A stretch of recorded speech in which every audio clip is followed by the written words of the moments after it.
saya sedang berada dalam penugasan BCS mengenai teknik mencetak rongga mulut pasien dengan pembimbing Dr. Gigi Louis Cynthia Hutomo, spesialis ortodonti.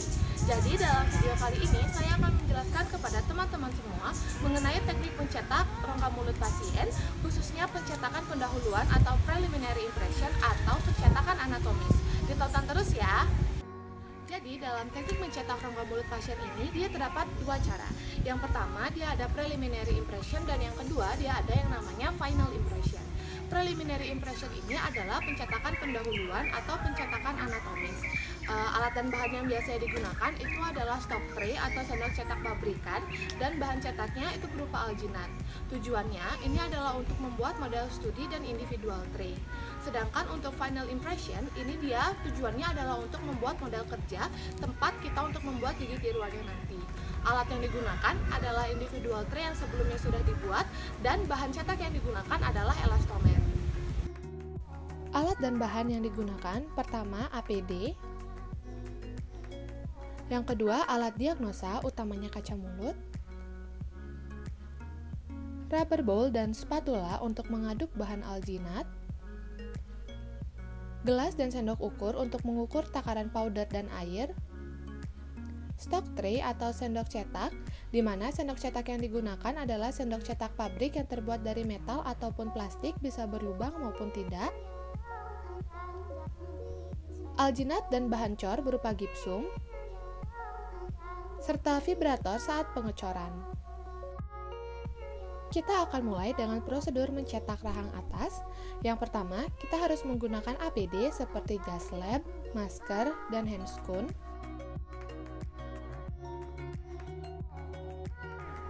Kemudian, atur posisi pasien supaya duduk lurus menghadap depan, di mana rongga mulut pasien setinggi bahu siku operator. Pastikan rongga mulut pasien berada dalam keadaan bersih. Minta pasien untuk berkumur terlebih dahulu dan atur posisi pasien supaya bidang oklusal rahang atas sejajar dengan garis chamfer. Dalam melakukan pencetakan rahang atas, operator akan berdiri di belakang sisi kanan pasien sehingga operator dapat mengontrol sendok cetak dengan baik.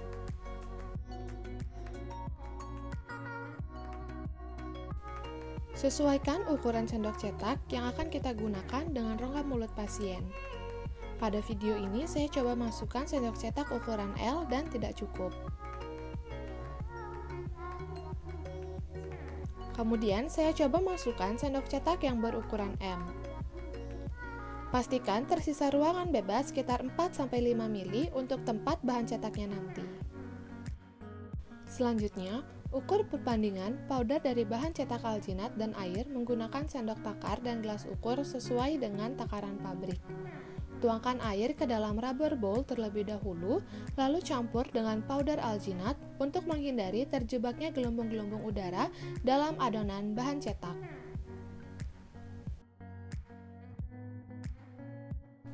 Aduk bahan cetak dan air dengan gerakan angka 8 sambil adonan ditekan ke dinding rubber bowl atau vigorous hand mixing hingga adonan terlihat homogen, yaitu adonan sewarna, konsistensi lunak, dan permukaannya halus.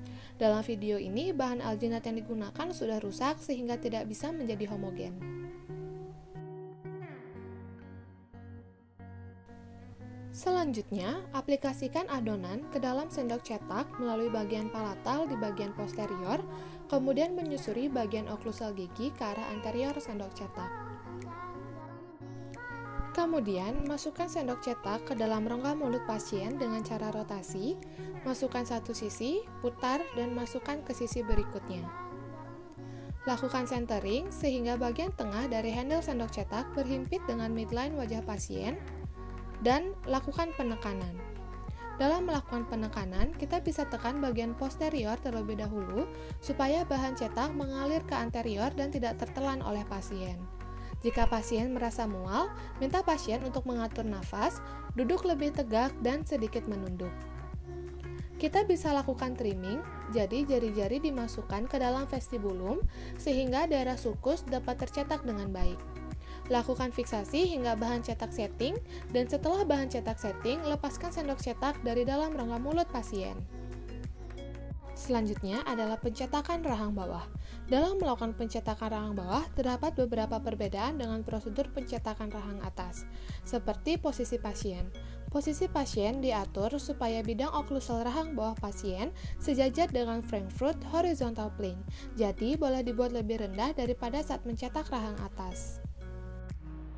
Dalam melakukan pencetakan rahang bawah, operator akan berdiri di depan kanan pasien sehingga dapat mengontrol sendok cetak dengan baik. Operator tetap harus menyesuaikan ukuran sendok cetak yang digunakan dengan rongga mulut pasien. Seperti biasa, pastikan tersisa ruangan bebas sekitar 4-5 mili untuk tempat bahan cetaknya nanti.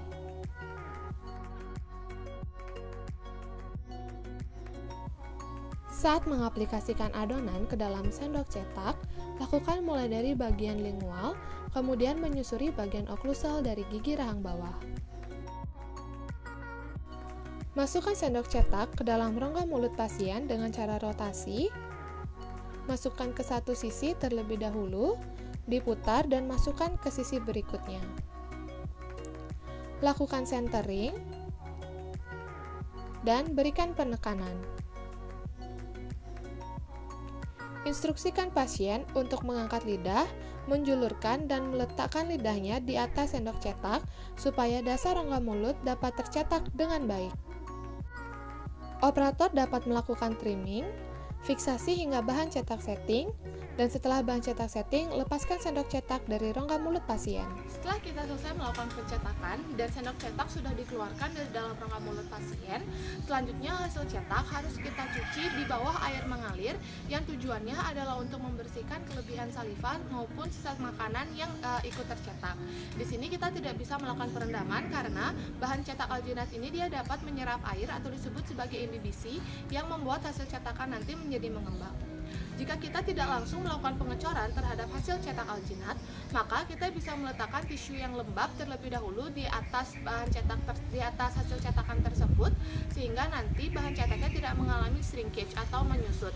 Namun hal ini juga tidak bisa dilakukan terlalu lama karena balik lagi ke sifatnya yang tadi, itu bahan cetak alginat dapat menyerap air dan menyebabkan dia menjadi imbibisi. Prosedur pencetakan kita dikatakan berhasil apabila hasil cetakan kita nantinya tetap menempel pada sendok cetak, kemudian tepi cetakannya membulat. Selain itu, sendok cetak juga tidak boleh ada bagiannya yang terlihat. Hasil cetakan kita nanti juga dia harus bebas atau tidak ada dari porositas, baik itu sobekan ataupun lipatan, dan semua anatomical landmark yang memang kita butuhkan itu harus ada di dalam hasil cetakan kita. Mengenai landmark yang harus tercetak akan tergantung lagi dari kondisi kehilangan giginya.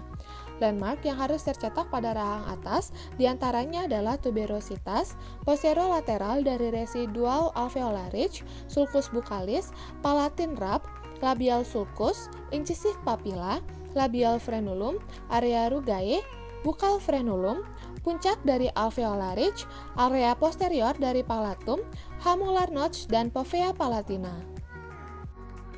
Sedangkan pada rahang bawah, landmark yang harus tercetak diantaranya adalah retromolar pads, buccal self area, alveolo-lingual sulcus, buccal frenulum, torus mandibularis jika ada, genial tubercle, labial frenulum, labial sulcus, lingual frenulum, mental foramen, buccal sulcus, milohyoid ridge, dan residual alveolar ridge. Setelah kita memastikan bahwa hasil cetakan kita sudah baik dan anatomical landmark yang dibutuhkan juga sudah tercetak, maka kita bisa melakukan pengecoran dengan menggunakan gipsum tipe 2 untuk menghasilkan model positifnya nanti, untuk menghasilkan model studinya nanti. Langkah yang harus kita lakukan kurang lebih itu sama. Yang pertama, kita harus mengukur dulu perbandingan antara powder dan air yang digunakan, dan ini harus disesuaikan lagi dengan peraturan dari pabriknya. Kemudian yang kedua, kita bisa melakukan pencampuran di atas rubber bowl dengan menggunakan spatula. Kita bisa aduk dia sekitar 1 menit atau 120 putaran sampai dia homogen. Kemudian selanjutnya kita bisa letakkan hasil cetakan rahang atas dan atau rahang bawah kita di atas vibrator, yang tujuannya nanti pada saat pengisian bahan cor itu supaya dia tidak ada porositas dan hasil cetakan kita nanti bisa bagus. Di sini kita bisa mengisi bahan cor itu dari daerah posterior. Jadi untuk yang rahang atas kita kita bisa cor dari daerah palatal posterior, dan untuk yang rahang bawah dari oklusal posterior, yang nantinya bahan cor ini dia akan mengisi daerah anterior. Kemudian kita bisa rapikan nanti semua hasil cetakannya, kita bisa rapikan gipsumnya, dan kita bisa tunggu gipsum ini untuk setting. Gipsum setting itu dia akan melewati fase panas terlebih dahulu, baru selanjutnya ke fase dingin. Setelah kita sudah memastikan bahwa ini gipsum sudah setting, maka kita bisa lepaskan gipsum dari hasil cetakan original tadi, dan kita lakukan trimming untuk menghasilkan model studi yang baik. Sekian informasi yang dapat saya sampaikan mengenai teknik mencetak yang preliminary impression atau mencetak anatomis, yang tujuannya nanti adalah untuk membuat model studi. Semoga informasi yang saya sampaikan dapat bermanfaat bagi teman-teman semua. Terima kasih untuk perhatiannya karena telah menonton video ini. Sampai jumpa!